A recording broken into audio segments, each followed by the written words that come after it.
Rais Donald Trump atakutana na wakuu wake wa usalama Jumanne kujadili kile kinachoendelea Irani na hatua zipi mpya azichukue kwa ajili ya kukabiliana na Iran.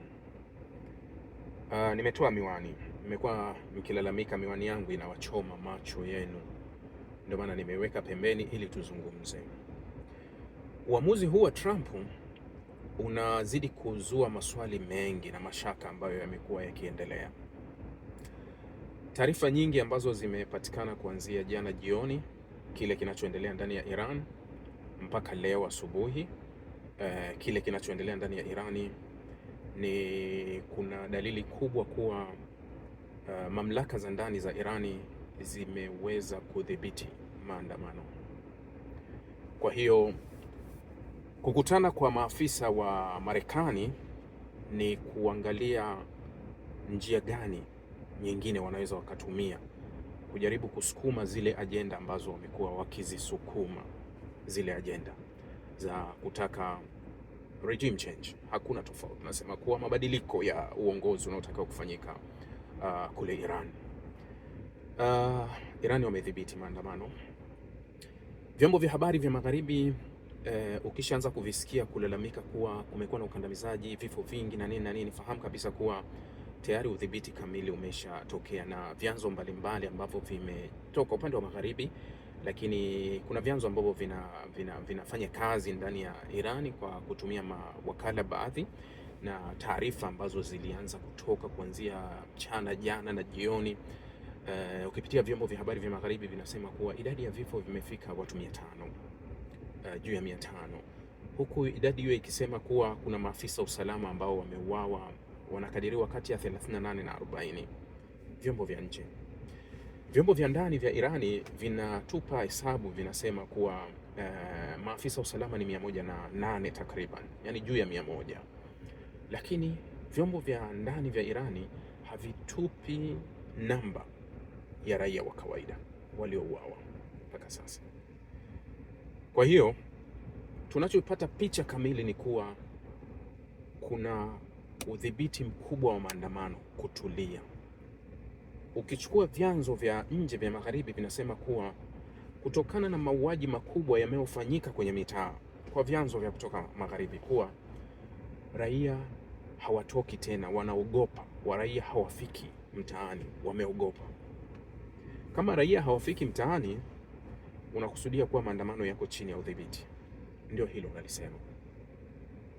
Ndio maana Donald Trump anakwenda kuangalia option nyingine, ambapo atakutana na maafisa wake usalama, ima wafanye mashambulizi ya kijeshi, ambayo inaweza ikawa ni option ya mwisho, kwa sababu haina uzuri sana kwao, ina madhara. Ndio maana wanaifanya kuwa tuiweke ya mwisho, au waendelee kutumia vikwazo kwa ajili ya kuilemaza zaidi serikali ya Irani, au waendelee kufadhili kwa mawakala wao ambao wamethibitisha kuwa kuna mawakala wao wamewaweka ndani ya Irani wakifanya kazi. Hii ni kwa mujibu wa Marekani, Mike Pompeo alisema. Kwa mujibu wa Israel, Mossad walisema kuwa wana mawakala ndani wanafanya kazi. Why Marekani? Ikianguka serikali ya Irani, Marekani inafaidika nini? Au kutabika kwa raia wa ndani wa Irani, Marekani inafaidika kipi? Aliwahi kuuliza hili swali mwanaharakati Charlie Kirk ambaye aliuawa, unakumbuka mwaka jana, alipigwa risasi, nadhani ilikuwa mwezi Septemba. Mwanaharakati huyu kijana ambaye alikuwa wa mrengo wa kulia before, yani alikuwa ni mwanaharakati akitetea harakati za Israeli bila mipaka awamu ya kwanza, lakini baadaye akaja kugeuka kwenye zile toni na kile ambacho alikuwa akizungumza na kile ambacho alikuwa nakitetea, akabadili mwelekeo na kuanza kuhoji kuhusu kwa nini Marekani inatumia nguvu kubwa, kwa nini Marekani inatumia rasilimali zake, kwa nini Marekani inaisaidia sana Israeli. Charlie Kirk aliuliza hivi wakati wa 12 days war kati ya Marekani, Israeli na Irani, aliuliza kwa nini tumetumia gharama kubwa kupeleka ndege zaidi ya 100 na usaidizi mkubwa wa kijeshi wa Israeli dhidi ya ugomvi wake na Irani, Marekani inafaidika kipi, au kuna tishio lipi la Irani kwa Marekani? Hayo ni maswali ambayo unapaswa yajue, kuwa Marekani anaathirika nini na Irani? Mbona Irani hajawahi kutoka kwenda kumfuata Marekani kwa lolote, ila yeye ameshughulika. Kwa hiyo unarudi pale pale kuwa bado tunaishi katika kile ambacho nimewaambia kuwa tutashuhudia katika kipindi cha miaka mitatu hii iliyobaki, Mungu akitujalia kuwa hai. Mtakumbuka ninachokisema. Kama hakutokuwa na mabadiliko yoyote ya uongozi pale White House, na kusudia Marekani, yani kama hapatotokea mabadiliko yoyote na tukawa na rais huyu Donald Trump, basi tutegemee miaka mitatu mpaka pale uchaguzi wa Marekani wa 2029 utapokuja, tushuhudie ulimwengu wenye vurugu. Yani tutashuhudia vita, tutashuhudia machafuko yaliyoshindikana duniani, tutayashuhudia mengi sana, kwa sababu project mbili zinakwenda pamoja. Project ya reshape Middle East inakwenda, lakini tuna project ile ya kureshape dunia nzima, yani ya kubadili mwelekeo wa dunia katika kile ambacho kinaonekana. Kwa sababu watu waliniuliza kuhusu Marekani kuyafikia mafuta ya Venezuela. Niliwaeleza watu wangu ambao niko nao kwenye magrupu ya Rahby ya uchambuzi, niliwaeleza nadhani kwa kina kwa nini ilikuwa mafuta ya Venezuela. Hivi sasa kumekuwa na mvutano mkali, tuseme Mashariki ya Kati, kati ya Marekani na washirika wa Mashariki ya Kati ambao hawaridhishwi na Donald Trump anavyoongoza na jinsi anavyoaminika kwao. Wamekuwa na mashaka kuwa Donald Trump hawezi kuidhibiti Israeli.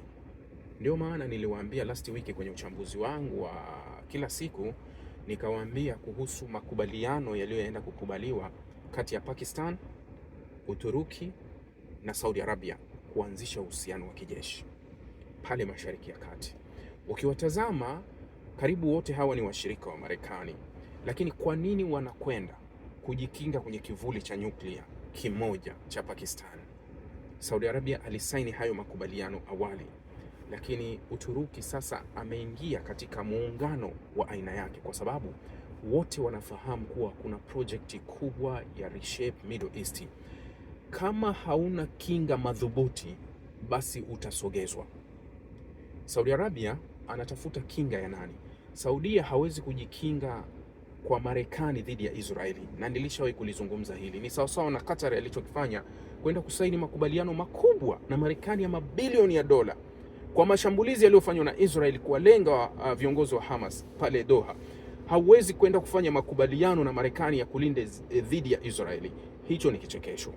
Kwa hiyo Saudia wanajua, ni juzi Mohammed bin Salman ametoka Marekani, amefanya makubaliano, lakini anafahamu kabisa kuwa ulinzi wa Marekani utakulinda pote duniani isipokuwa kwa Israeli. Sasa ulinzi dhidi ya Israeli unapatikana kwingine. Naenda Pakistan. Pakistan ina nyuklia. Pale kunakuwa na makubaliano ya kiusalama kuwa ukimgusa umenigusa. Hali inakuwa tofauti. Umenigusa na hali na, ndio maana kwenye huu muungano ambao unakwenda sasa Uturuki, Saudi Arabia na Pakistan, huu ni katika kujilinda katika kile ambacho nimekisema reshape Middle East. Lakini kuna kile ambacho kilitokea Venezuela, kuweza kuyafikia mafuta ya Venezuela. Unajua kwa nini? Kwa sababu Marekani bado sauti ya Saudi Arabia anaisikia vyema masikioni katika nchi za Kiarabu au nchi za Mashariki ya Kati. Saudi Arabia imekuwa ni nchi ambayo inamsikiliza Marekani, lakini imekuwa ni nchi ambayo haitembei kwenye njia ya Israeli. Israeli inamkera sana swala la Saudi Arabia kutotembea kwenye nchi yake. Anatamani kuiona Saudi Arabia ikiwa kama UAE, akiambia nyuma geuka, kushoto geuka. Kwa nini? Kwa nini Marekani anaiabudu Saudi Arabia? Kwa nini Marekani yuko Saudi Arabia? Kwa sababu Saudia ni mzalishaji mkubwa wa mafuta na anashikilia uchumi wa dunia. Tunampa kilicho mbadala Marekani ili tupunguze uwezo na ushawishi wa Saudi Arabia kwa Marekani. Mpe Venezuela. This is project ambayo kuwa baada ya Marekani kumiliki mafuta sasa ya Venezuela kiuhakika anayafikia, sauti yake kutoka Saudi Arabia itapungua kusikia, kwa sababu anacho mbadala kuliko hivi sasa kuwa sauti ya Saudia inaingia sana kwenye masikio ya Marekani. Kwa hiyo hii ni katika ile project ya reshape dunia, reshape Middle East. Sasa Trump atakutana na maafisa wake kujadili nini kinachofuata ndani ya Irani, lakini nimewaambia kuwa njia yoyote ya uingiliaji wa nguvu ndani ya Irani haitomaliza tatizo lolote la Irani, ila itafanya mzozo mkubwa zaidi na kuiharibu zaidi Mashariki ya Kati, na itasogeza umbali kabisa kuiangusha serikali ya Irani. Haitotokea kuiangusha katika staili hiyo, kwa sababu walishajaribu kwa miaka 8 kwa kutokea Iraq na ikashindikana. Sasa sio rahisi kwa sasa kufanya hivyo na wakafanikiwa. Nadhani sasa wanaweza kuja na vikwazo vikubwa zaidi, lakini pia wanaweza wakafanya mashambulizi ya tishio ambalo Iran wameshalijibu kuwa shambulizi lolote linalokuja kwetu litajibiwa vile vile litavyokuja, yaani tutagonga kweli kweli. Kwa hiyo unaweza kuona kuwa hapa bado hali ni tofauti. Kwa hiyo tayari ulimwengu wa magharibi karata yao nyingine inaelekea kufeli dhidi ya kuangusha serikali ya Irani kwa hivi sasa. Maana yake kuwa hakuna tena nguvu ya maandamano ya ndani ya Irani, kuwa wanatajwa kuwa mmetumia nguvu kupita kiasi kama kawaida, kuwa nguvu zenu zimepita kiasi, mmeua sana watu na kufanya. Ndio kile ambacho kimezungumzwa kuwa iko hivyo, kuwa yani mtu anaona jirani yako anakuchomea nyumba, jirani wa pili badala ya kusaidia kuzima ile nyumba anampa petroli anayechoma nyumba yako amwagie. Halafu wewe unapokwenda kuchukua maji utake kuzima nyumba yako, majirani wote wanakuzuia, hakuna, muache aendelee kuchoma. Halafu pale unapotoka, tutakudhibiti, wewe ndio mwenye matatizo. Unataka nini? Irani inapambana na waandamanaji ambao wanafadhiliwa pia kutoka nje, ambao pia wana madai yao ya ndani wengine, lakini pia wengi wanaofadhiliwa. Tumeona nguvu kubwa ikitoka nje kuhakikisha kuwa wanatimiza lengo lao, lakini unapotaka kuwadhibiti unakutana na kitu kinaitwa Umoja wa Mataifa, unakutana na kitu kwa hawa ni waandamanaji, wana haki ya kufanya chochote, yani wana haki ya kwenda kuvunja, wana haki ya kila kitu wanachokwenda kukifanya. Hii double standard na unafiki wa ulimwengu ungekaa pembeni, kila kitu kingekuwa sawa. Muda huu tunazungumza kuhusu maandamano ya Irani kule Minneapolis, Minnesota, Marekani, kuna maandamano yanaendelea kwenye miji mingi sana kwa kile ambacho kimefanywa, ukandamizaji, na polisi wanaua raia kawaida.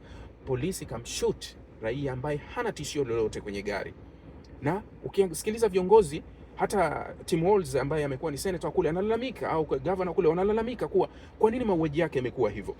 Yaani ameuliwa kinyama, halafu mamlaka, serikali ya Trump inatetea kuwa kulikuwa kuna uhalali. Anasema ilikuwa tishio na video zimerekodiwa, hakuwa na tishio lolote, lakini kauawa na mamlaka inatetea mauaji yake. Ila wako Iran wanaangalia watu wa Iran wanafanya nini. Haya ya kwenu hamiaoni? Tumeshuhudia ukandamizaji uliovuka kiwango kwa waandamanaji nchini Ujerumani kwa miaka 2. Leo Ujerumani anainyoshia kidole Irani kuwa inakiuka kwa kuwapa uhuru waandamanaji wazungumze, watoe yale ya kwao wanayasema. Hawa waandamanaji wa Ujerumani walikuwa wanatoa yepi? Mbona mmekamata watoto, wanawake, wajawazito, mmewapiga, mmewadhalilisha mtaani? Hakuna nchi yoyote iliyotoka kutoka pembeni ikawanyoshia kidole. Mbona mnachokifanya sio sahihi? Ya Irani yanawahusu nini? Irani wana matatizo yao ya ndani, waachwe watatue matatizo yao wenyewe. Mpaka pale watapofikia wataona kuwa sisi tumeweza kutatua matatizo yetu wenyewe, halafu waachwe kama nyinyi vile kwenye nchi zenu kuwa hakuna anayeingilia na matatizo yenu yanakuwa ni mengi na hakuna anayeingilia. Tuache unafiki kwenye huu ulimwengu jamani. Asanteni.